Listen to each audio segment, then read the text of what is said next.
Well, hello and welcome back to the channel. Nice to see you. Hope you're all well, given this horrible weather we've been having lately. I mean, just look. Water, everywhere you look, anywhere. I'm here at the, what I'm calling now the old van, Vandromeda. And, yeah.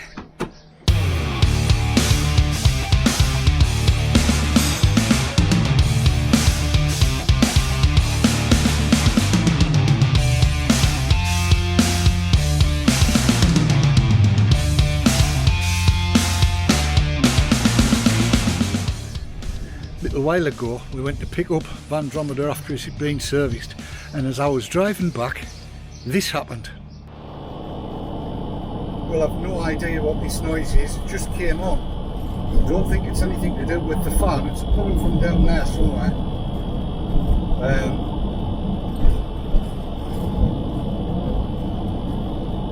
No idea what it is, something's having a good rattle. I wish I knew what, but I don't. So we shall see.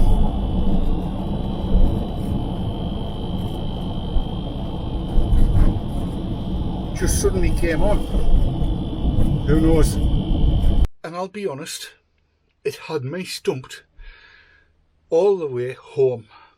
All the way home.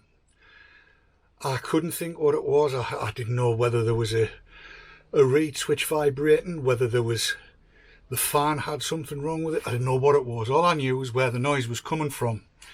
And then I found out what the culprit was. You see, I have a burglar deterrent. Let me show you.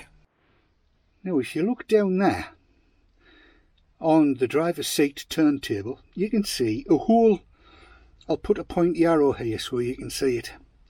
And in that hole, which came with the van, you can actually stick a lock of all kinds of different descriptions. But there's the hole there, and if I pull back you'll be able to see where it fits. So it's both a visible and a physical lock and deterrent.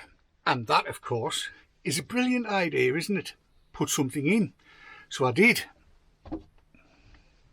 I put this in, and you'll be able to see, I hope, if it's focused, which I hope it has. It's difficult to tell. This is an Oxford disc lock. We use them on motorbikes.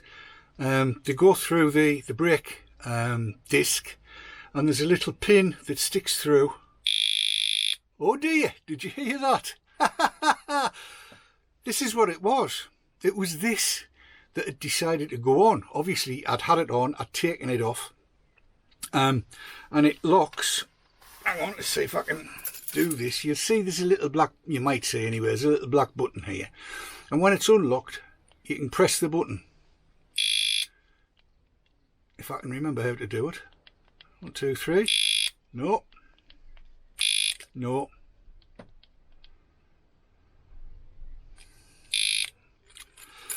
Let's try and... That's not the right key, David.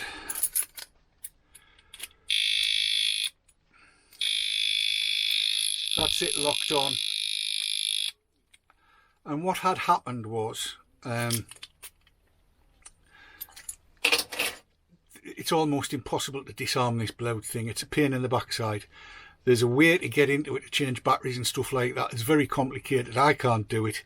So it was locked on, and I've tended to lock it in and just not set the alarm part of it.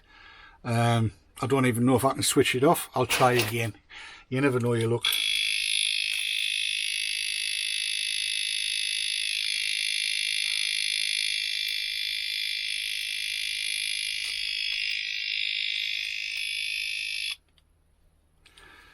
No, it's not going to have it.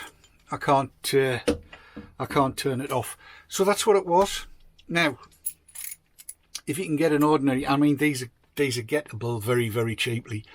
And because of the way that hole is in that seat, it slides in very easily. And when it's locked in, you can't get anything down in this bit where the pin goes. And you can't get underneath it to get an angle grinder to get at it. They're not going to be able to turn the chair around. Works really well. Anyway, there you go. I hope you find that useful. I hope you have a giggle at it, because Jill wet herself laughing when I told her. Oh dear. Anyway, there you go. We'll see you on the next one. But until we do, enjoy the roads. Enjoy the skies if they're not dropping rain on you. But most of all, enjoy your lives. See you next time. Take care. Bye-bye.